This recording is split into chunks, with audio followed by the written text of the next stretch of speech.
Pemirsa Metro TV dimanapun Anda berada, terima kasih Anda masih bersama kami dalam program Tafsir Al-Misbah mengenal Surah Al-Anfal.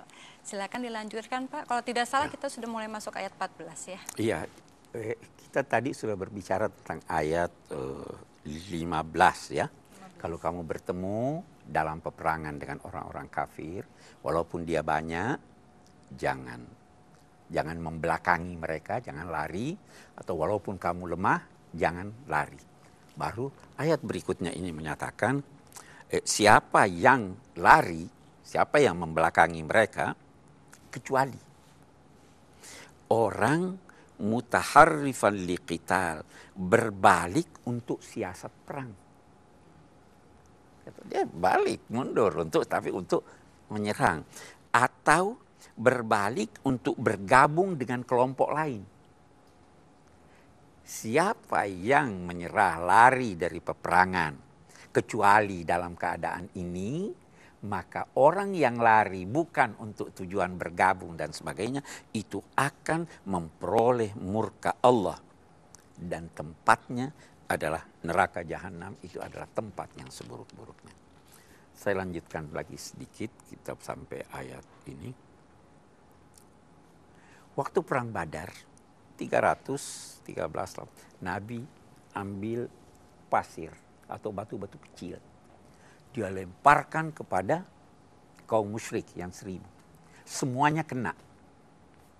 Mata mereka ini. Di sini dia katakan, falam taqtuluhum walakinnallaha qatalahum.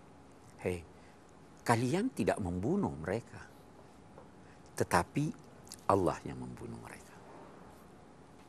Wa ma ramaita iz ramaita walakinnallaha rama.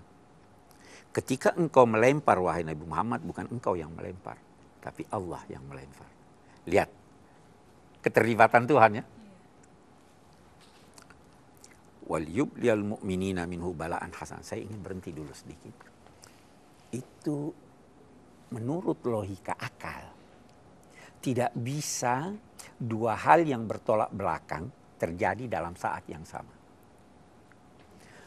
Anda minum dan tidak minum, bisa tidak itu? Bukan engkau yang melempar ketika engkau melempar. Ini bagaimana nih? Tetapi terkadang di luar logika akal, logika hati, itu bisa terjadi dua hal yang bertolak belakang. Mau lihat buktinya? Benci tapi rindu. Ya kan? Logika akal terkadang berbeda dengan logika hati. Akal itu, ilmu itu akal. Iman itu hati. Allah Subhanahu wa Ta'ala ingin menyatakan bahwa apa yang kamu lakukan itu memang secara lahiriah kamu yang melakukannya. Tetapi sebenarnya yang mewujudkan itu adalah Tuhan. Nah, itu yang saya katakan bahwa dalam perang Badar ini sebenarnya peranan Tuhan itu sangat-sangat besar. Kenapa? Karena dia hendak memenangkan ajaran ini. Itu yang di ayat episode yang lalu, liyuhiqqal haqqa wa yubtilal batil, supaya kebenaran itu muncul dan kebatilan itu lenyap. Zalikum wa annallaha muhinu kaidal kafirin. Itulah peristiwa perang Badar, dan bahwa sesungguhnya Allah akan melemahkan upaya-upaya buruk dan terselubung dari orang-orang kafir. Saya kira itu ya, silakan. Situ ya Pak ya. Baik, ada yang ingin bertanya Mbak Aya atau Mbak Shanas? Pak Quraisy, dalam Al-Quran ini kan penuh sekali dengan bahasa perumpamaan. Betul. Dikatakan bahwa jika Allah mempunyai kehendak, maka dia akan mempersiapkan sebab-sebabnya. Berhubungan dengan perang Badar dan perang Uhud, artinya ini sebagai proyek percontohan bagaimana manusia itu berupaya keras di dalam mewujudkan keinginannya dalam menjalankan kehidupan yang sekarang ini.